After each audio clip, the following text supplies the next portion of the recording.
afternoon. Welcome to Indianomics. I'm Latha Venkatesh. The Indian Rupee has just done a U-turn. After falling by nearly 4% from November 24 to February, the Indian currency is up 1% in the past week and up 2% from its February 10th lows of 87.95 per dollar. One big reason for the rupee's recovery appears to be the February trade data, which showed a monthly trade surplus if you took goods and services together. Now, foreign portfolio outflows, especially on the equity front, have begun to thin down, but they still remain outflows. Has the rupee bottomed? Will India's current account deficit remain contained next year as well when tariffs loom? Will the net capital outflows turn into capital inflows in this calendar year? Now, that will also depend on India's growth trajectory.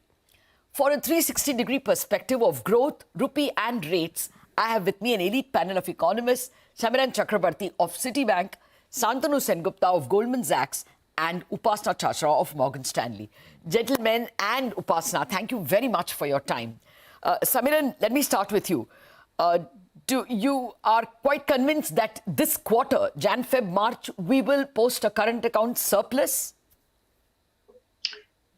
Yes, Latha, that has been the trend for a while now in the last few years, when we are seeing this seasonal improvement in the current account for this fourth quarter of the fiscal year. So we think that that same trend will continue this year as well, and we should report a current account surplus for this quarter. Okay.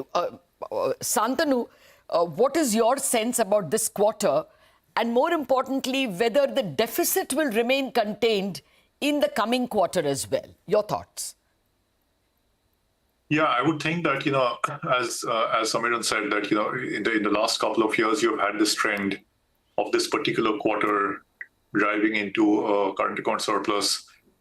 So likely you will have this in this quarter, but going forward, you'll have some expansion of the deficit.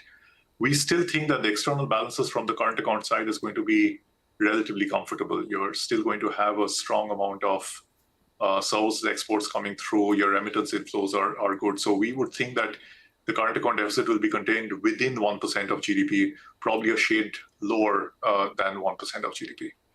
Okay. Upasna, the more difficult question has been capital flows.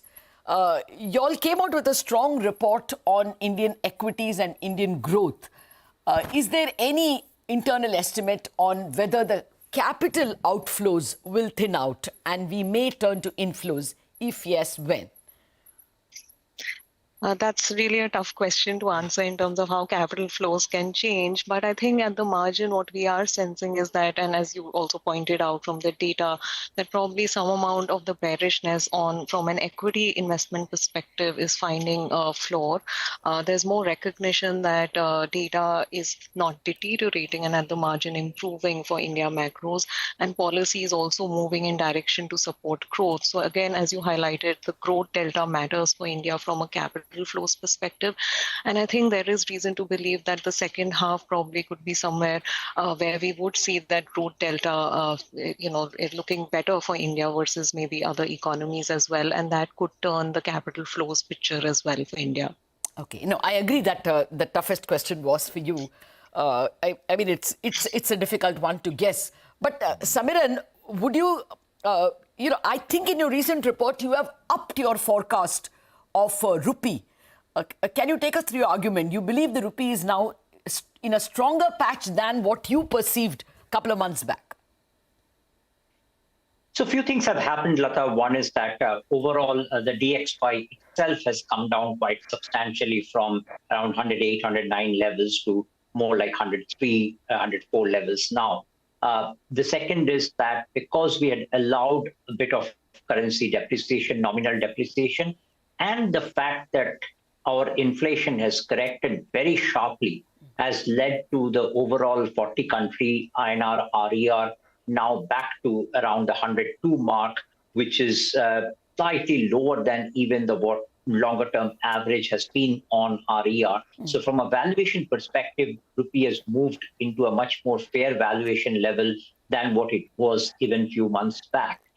And on top of it, this improvement in current account, the seasonal improvement in current account, and we are also hopeful that at some point of time, the capital flow picture will also improve, not just because of the portfolio flows turning, but also because the FDI repatriation outflow that we have seen being massive over the last couple of years, at some point of time, that will stop.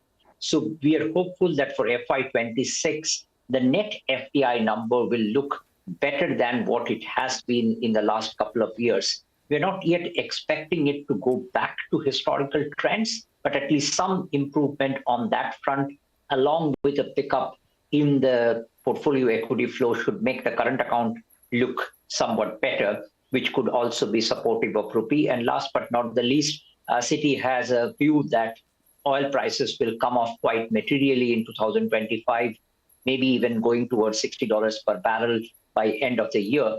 That will also be quite supportive for the currency. Okay, so what's your currency range now, Samiran, as of March end, of course, which is just a few days away, and for year end? So, I mean, the way to think about it is not just from a rupee dollar level, but from a more relative perspective. So the argument that I was giving was more of a relative argument. But we think that as the tariff picture becomes clearer after the reciprocal tariffs are introduced next month, we could see some retracement in dollar also going towards DXY, going towards 106 and all. So with that, maybe rupee also can move towards 87, 88 range. But compared to the relative nominal depreciation that we had seen in the last few months, I think that's behind us. The key challenge for RBI would remain that this very large forward book that it has got, how it brings it down to a more normal level. So as and when the BOP situation improves, that will be, in my view, the primary objective of the RBI. The spot reserves are okay for now. That's enough for them to be able to control the currency in a narrow range. Okay. Well, according to what dealers tell us, even at the moment, RBI is allowing the swap, the sell swaps, and they're selling, but they're buying more than they're selling. So it's a net buy figure, which we have even for last week. And of course, there is this buy-sell swaps, which they have pushed 3 years down the line. Maybe we will get more of that. Santanu, what is your sense in terms of where the dollar rupee can go by the end of the year? I know it's a little unfair given the tariff, overhang, but nevertheless, how much of a depreciation this year? Yeah, and end of the year, Latha, is a long time out. Yes. with so much of uncertainty around. But we would think that in the near term of around the 3-month horizon, you hover around this 86.5 to 87.5 kind of a mark, and get towards an 88 over a 3 to 6 month kind of horizon. In the long term, we have right now baked in a depreciation of around 2.5% odd, which takes you towards that 88, 89 kind of mark. A lot of uncertainties, obviously, regarding flows, not so much the current account side, but more on the capital account.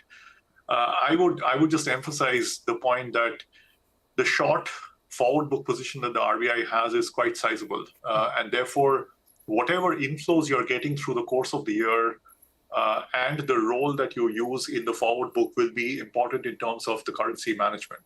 And again, from a spot reserves perspective, while you're looking comfortable, right now the respite that you're seeing in the rupee is also largely because the dollar has turned, and therefore your short positions the positioning that we're building up offshore has also probably lightened up. And it is therefore going to be the dollar trajectory which is going to matter for the dollar rupee pair in particular. But over the medium term, again, going back to the fundamentals, the current account looks very comfortable.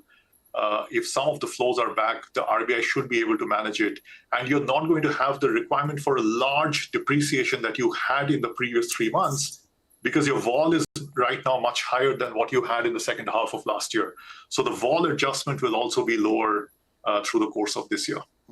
No, I take your point that the Reserve Bank's NDF sell position, the forward sell position is overhang, as both you and Samiran point out. But there are these other positives, and perhaps the Reserve Bank will have some elbow room to kick that forward, as they have done with $20 billion of swaps. Upasna, your rupee view. So in the near term, I would say it remains more range bound, of course, begging more clarity from the trade policy that we see on 2nd April. Beyond that, I think, as both Samiran and Shantanu have pointed out, it will depend on the DXY positioning as well.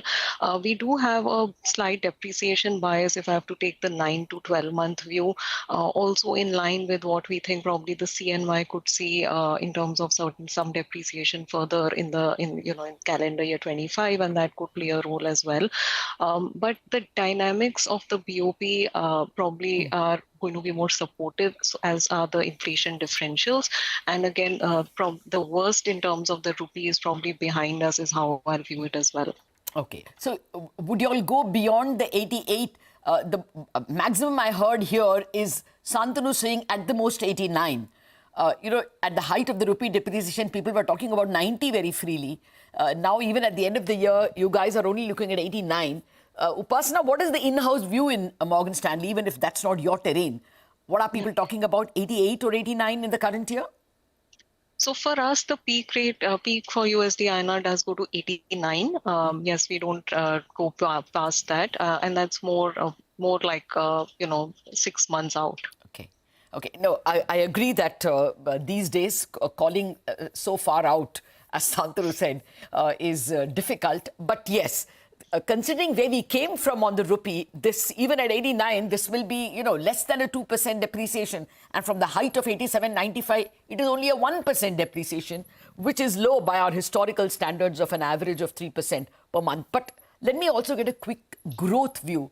Ultimately, the rupee was weakening also because, or the capital outflows happened also because India's growth picture dulled last year. Samiran, let me start with you. What's your sense? Will this year, will Q4 show a substantially better growth? The Mospi's arithmetic is 7.6, but where may we end up? So, Latha, it's not probably fair to extrapolate the Mosby numbers for the fourth quarter, because we will see revisions to the first quarter and second quarter numbers as well. So you could still end up with the full year being close to 6.5%, but the fourth quarter not being at that extrapolated 7.5%. We think that we are, whatever high frequency data we have got for the fourth quarter, it appears to be tracking closer to 6.5 as yet. And then that is an improvement from the quarter before, from the 5.4, which was the September quarter bottom. So we are on that path of improvement for sure. In terms of the drivers, I would say that the rural is still holding up quite okay. Urban is gradually improving. Investment side, public investment, some improvement. Private investment yet to show any significant pickup. Now, on top of all of this, there will be two factors to really watch out for. One is if the equity market improves, then all the consumer side measures taken by tax cuts and rate cuts, they will kick in and give you the big thrust for next year. And the second, on the opposite side, is to what extent this global uncertainty persists, which will keep on private investment depressed and become a headwind for growth. I think these are the two opposing factors that we have to track for FY26 to get a better idea of whether where we are going to land up. Okay, so you're 6.5 for the current quarter, and what is the working number for FY26? We're at 6.6, a very similar kind of number. Okay, but that's still a little better than many other forecasts. Santanu, where do you stand on Q4 itself? If I remember right, you have a report upping your growth forecast. Yeah, that was about a couple of months back, where it was a shade higher, almost marking to market in terms of data. Okay. Look, over the medium term, we firstly on Q4, we are at 6.7, and I think it's exactly because of the reasons that Samiran mentioned. This is not probably fair to compare what the extrapolated CSO number would be.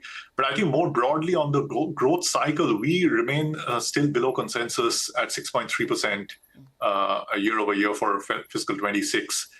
And the main reason is because that we think that the worst in terms of the growth numbers, showing up is over. So 5.4 clearly was the bottom that you got to see in Q2 of this fiscal year. But the amount of easing that you're seeing in terms of policy, in our view, is probably not going to be enough to offset some of the uncertainty-related slowdown or slowness you're going to continue to see on the private investment front. It's not just for India, but also globally. It's difficult to imagine private capacity being set up in an environment where uncertainty is so high. And therefore, the upside that you're going to get from the policy easing is going to be somewhat negated from the uncertainty in our view. The second point of the fiscal is that at the end of the day, even with the tax cuts, you are consolidating the deficit. It's 80 basis points this year. It's going to be 40 basis points in the year after. And when you think of it in terms of the fiscal impulse to growth, which means the change of fiscal policy impacting growth, while you're going to have a small upside from the tax breaks, you're going to take somewhat away from government spending being slower overall, which is the other current expenditure being weaker. And therefore, unless the domestic economy really picks up, we would be in the camp where growth is in the sub 6.5% range. Fair point. Well, actually, we have to take a quick break, but we will dig a little more into the growth argument and into the more difficult terrain of tariffs in a minute after this break.